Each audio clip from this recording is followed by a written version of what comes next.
The very sight of this historic Pamban bridge, which connects Mandapam to Lord Shiva's abode on Rameshwaram, captivates you, but the propensity to surprise inherent in this milieu continues. This time it is not an engineering marvel, but a group of village women earning their livelihood from the sea by farming jewels. This is the story of a women's self-help group in Mundalmunai village beneath the Pamban bridge. These women, braving the sea and technological barriers, have been able to discover a livelihood with the help of a scientific organization and a civil society network. எங்களுக்கு CMFRI தான் எங்களுக்கு பயிற்சி கொடுத்தாங்க. 5 நாள் பயிற்சி கொடுத்தாங்க. அது வந்து எங்களுக்கு இந்த பயிற்சி கொடுக்கறதுக்கு பண உதவி செஞ்சதெல்லாம் MS வாங்கின நிறுவனம். அந்த பயிற்சி கற்றுக்கிட்டது நாங்கள் வந்து CMFRI தான் கற்றுக்கிட்டோம். 5 நாள் பயிற்சி கொடுத்தாங்க.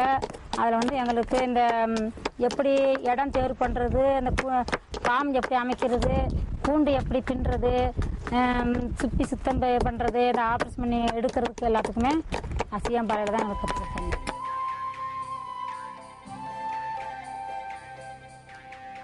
Narratives of yesteryear may associate pearls with the princely class. Today, however, these women tell a different story in which a small village is able to find a livelihood from the luster of these pearls.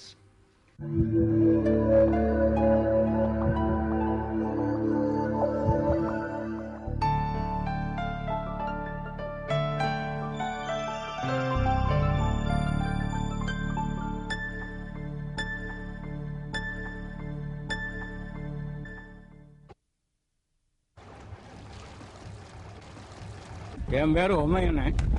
எனக்கு 93 இந்த வருஷத்தோட. வெள்ளப்போட்டிலேருந்து நான் ஒரு 10 வயசுக்குலாம் நம்ம தூத்துக்குடி தான். 18 வயசில் நான் குடி சர்வீஸ் ஆகிட்டேன். வெறுங்கல்லையும் குளித்திருக்கோம், கண்ணாடி போட்டும் குளிப்போம். 7 ஸ்லாபம் 7 வருஷம் ஓடி இருக்கு. அந்த 7 ஸ்லாபத்துலேயும் நான் குளிச்சிருக்கேன். தூத்துக்குடியில் சுமார் 40 வருடங்களுக்கு முன்னாலே முத்து சலாபம் நடந்தது. மிகவும் சிறப்பாக துவங்கப்பட்ட முத்து சலாபத்தில் பாம்பையிலிருந்தும் சென்னையிலிருந்தும் கீழக்கரை காயல்பட்டினம் முதலிய இடங்களிலிருந்து பெரிய பணக்காரர்கள் வந்து அதை கலந்து கொண்டார்கள்.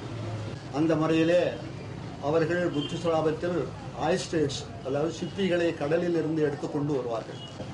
அந்த சமயத்தில் ஒரு மூடைக்கு சுமாராக 100 ரூபாயிலிருந்து 500 ரூபாய் வரை ஒரு மூடையினுடைய விலை போகும். அந்த மூடையெல்லாம் எடுத்துக்கொண்டு போய் அங்கே கடற்கரையிலே பெரிய தொட்டிகள் போகும். அந்த தொட்டியிலே அந்த மூடைகளை ஒரு 4-5 நாடுகளுக்கு அதை அழுக வைப்பார்கள்.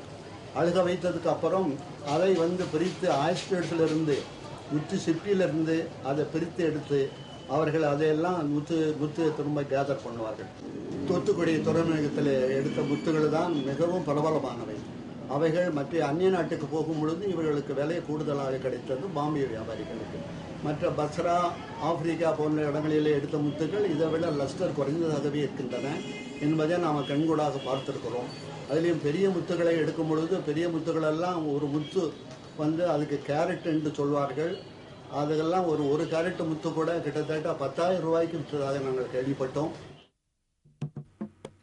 The Central Marine Fisheries Research Institute, or CMFRI, under the Indian Council for Agricultural Research, has charted a new avenue in farming jewels from the sea through marine culture.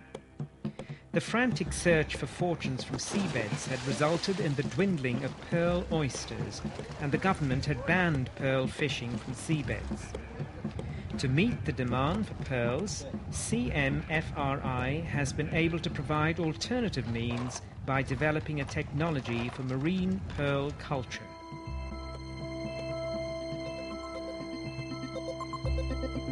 Here, oysters are reared in laboratories and induced to mature by providing special feeds and temperature shock. On spawning, the larvae are reared to the young ones called spat and then transferred to a sea farm to grow.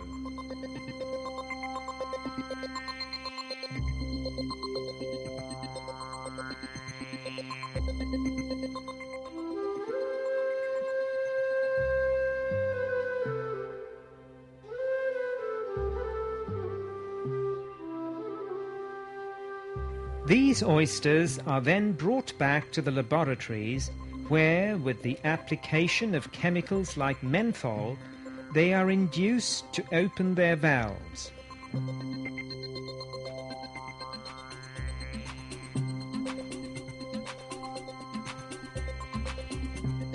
A few are prized open and their mantles are removed.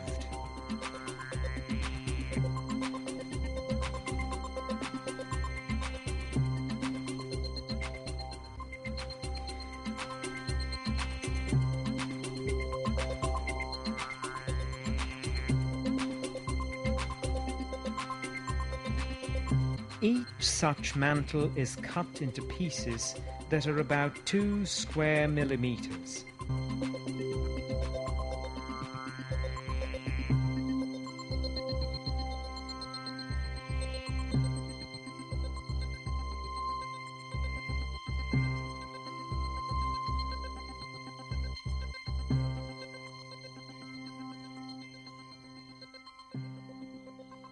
This mantle, which secretes the nacre that becomes a pearl, is then inserted together with a shell bead nucleus into a conditioned oyster.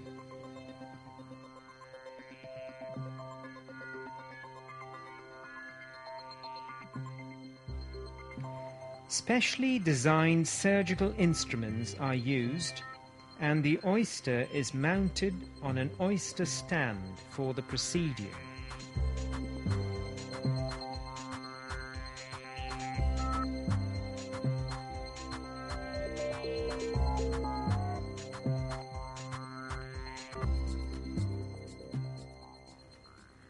After this, the oysters are placed in seawater, and within 30 minutes the oyster resumes its normal functions.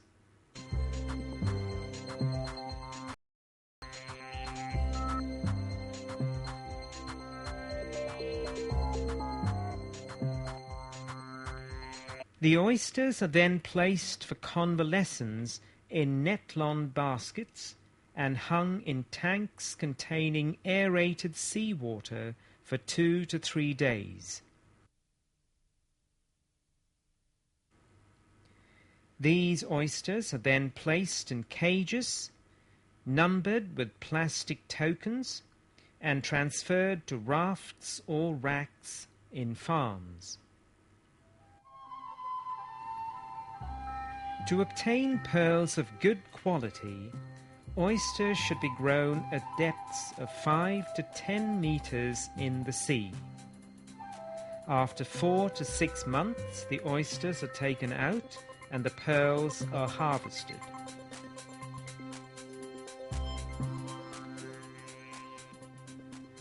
The value of a pearl is determined by its shape, size, color, luster, and the thickness of its nacre. A high-quality marine pearl will cost 1,500 rupees a gram. An advanced research has been taken up at CMFRI to produce a pearl in the laboratory itself. In this technique, we are using a piece of mantle from the pearl oyster as well as abalone also. Both we have developed, and the mantle tissue is being cultured in the laboratory, and from the tissue all the cells are epithelial cells are coming out, and that will form the pearl sac and organic matrix and nacreous layer. The formation of nacreous layer is a stepping stone for the production of laboratory pearl.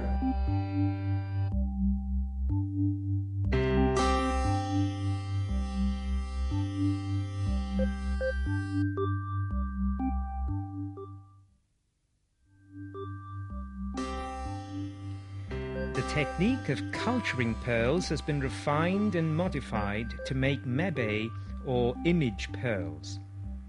These are miniature images of anything dear to man, like Lord Ganesha, coated with pearly nacre.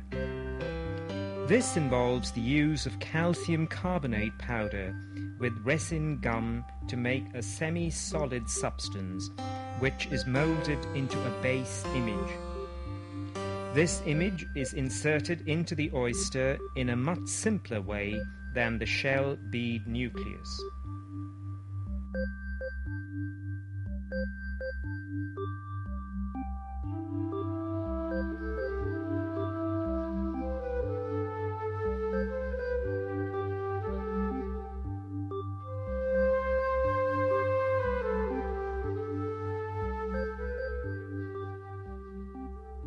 Within 2 months, it can be harvested.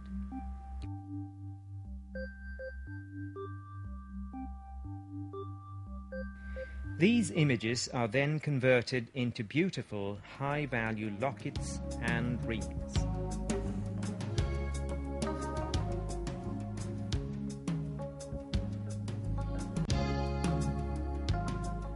To meet the international demand for large, symmetrical pearls, scientists have found that culturing pearl oysters along the southwest coast of India can produce larger oysters and thus larger pearls.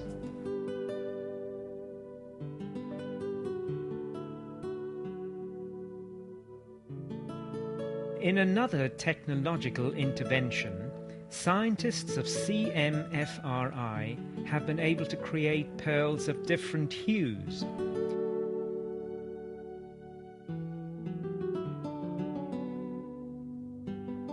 In this process, nucleated oysters are fed a diet containing iron, cobalt or manganese, and each of these metals imparts a different color to the pearl.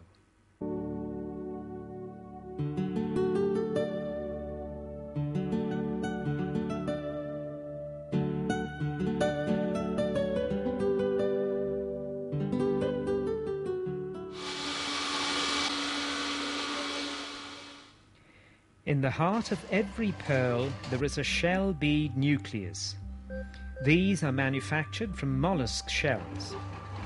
Under the NATP, the Central Institute of Fisheries Technology, has now developed a mechanical process with computer-aided design which converts shell pieces from indigenous mollusks into polished beads of varying diameters.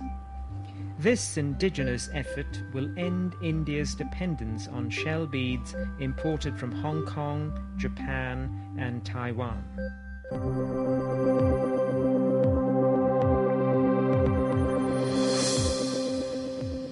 The southeast coast of India has been a hyperactive zone all through history, and this has unsettled its ecological balance. To promote sustainable alternative livelihoods for fisher folk, the M.S. Swaminathan Research Foundation has been promoting many ventures in the Gulf of Mannar biosphere. We have selected one Mundal Munne village near that hamlet of Pamban Revenue Village. This we have mobilized the people to form a community-based societies. In these societies, each family, one woman and one female member are joined. So, they are joined together and form a society, and society is registered. They got a training from Central Marine Fisheries Research Institute. So, they got an agreement to supply the nucleated oysters. They buy the nucleated oysters from CMFRI and growing them in their farms in the seas.